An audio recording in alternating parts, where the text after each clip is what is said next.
మన చిలకలూరిపేట సంబంధించి ఈ యొక్క చెరువులను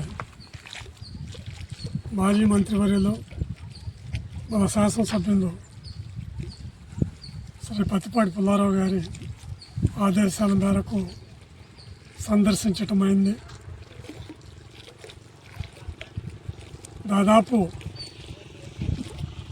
ఆయన శాసనసభ్యులు అయిన తర్వాత అన్ని విషయాలతో పాటు ఈ యొక్క నీటికి మంచి ప్రాముఖ్యతనిచ్చారు.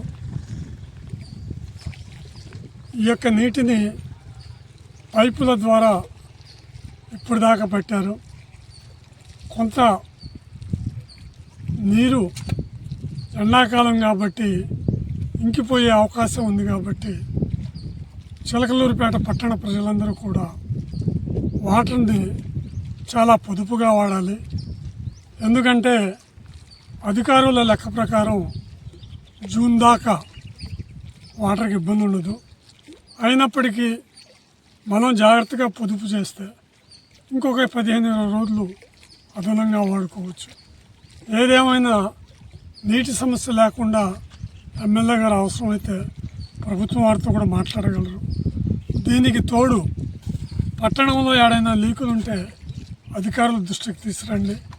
అందరూ కూడా ఈ యొక్క నీటిని పొదుపుగా వాడాలని కోరుకుంటూ మన చిలకలూరిపేట పట్టణంలో వేసవి కాలానికి నీటి ఎద్దడి లేకుండా అన్నీ జరగాలని మన యొక్క శాసనసభ్యులు ఆధ్వర్యంలో అన్నీ జరుగుతాయని భావిస్తూ సెలవు.